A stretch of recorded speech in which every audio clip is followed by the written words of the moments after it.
Devil hunt তৈরি করে টোকাই ধরলে জনগণ আপনাদেরকে ক্ষমা করবে না। কয়েকজন টোকাইকে গ্রেপ্তার করলে আওয়ামী লীগের এই ষড়যন্ত্র কশিন কালো বন্ধ হবে না। শেখ হাসিনা ষড়যন্ত্র করার জন্য ভারতে গিয়েছে।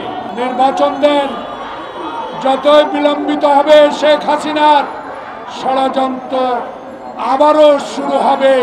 আপনারা যদি সজাগ থাকতেন, আপনারা যদি জনগণের আস্থার সরকার হয়ে থাকেন, তাহলে 3 দিন আগে থেকে বলা হয়েছে হাসিনা বক্তব্য দেবে। সে বক্তব্য কি করে ইউটিউবে বিটিআরসি আসলো, জনগণ এটা জানতে চায়। তাই সরকার আপনারা ব্যর্থ হলে ছাত্র বৈষম্যর আন্দোলন ব্যর্থ হবে। আপনাদের মনে রাখতে হবে শেখ হাসিনা ষড়যন্ত্র করার জন্যই ভারতে গিয়েছে। হিন্দুস্তানের সমর্থন নিয়ে বাংলাদেশে অস্থিতিশীল করার জন্য হীন প্রচেষ্টা চালাবে। তাই আপনাদের এখনো সময় আছে। ডেভিল হান্ট তৈরি করে টোকাই ধরলে জনগণ আপনাদেরকে ক্ষমা করবে না। যমুনা স্মার্ট রেফ্রিজারেটর, স্মার্ট লাইফে স্মার্ট রেফ্রিজারেটর। ডেভিল হান্ট দিয়ে আপনি জাহাঙ্গীর গাজীপুরের কেন গ্রেপ্তার হলো না? কয়েকজন টোকাইকে গ্রেপ্তার করলে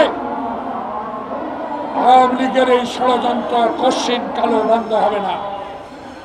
প্রিয় বন্ধুগণ, আজকে পত্রিকা দেখলাম 2014 সাল থেকে অবৈধভাবে নির্বাচিত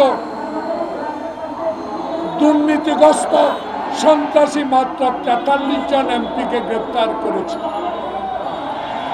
মাত্র 35 জন মন্ত্রীকে গ্রেপ্তার করা হয়েছে।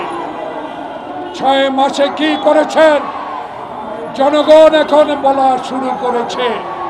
জনগণ জানতে চায়। 6 মাস পার হলো, দয়া করে বিএনপির দাবি, ন্যায্য দাবি মেনে নেন, নির্বাচন দেন। যতই বিলম্বিত হবে শেখ হাসিনার ষড়যন্ত্র আবারও শুরু হবে। আবারও সচিবালয়ে তারা আগুন দিবে, আবারও অস্থিতিশীল করে তুলবে। তাই বিএনপির দাবি, কেউ কেউ সমালোচনা করেন বিএনপি নির্বাচনের জন্য পাগল হয়ে গেছে। প্রিয় বন্ধুগণ, তারেক রহমান ধৈর্য ধরেছে 16 বছর। তারেক রহমানের ধৈর্যের ফল 5 তারিখে ক্ষমতা ছেড়ে দেওয়ার পরেও তারেকের নির্দেশে বিএনপি কর্মী নেতারা আওয়ামী লীগের একটি কর্মীর গায়ে হাত উঠায় নেয়।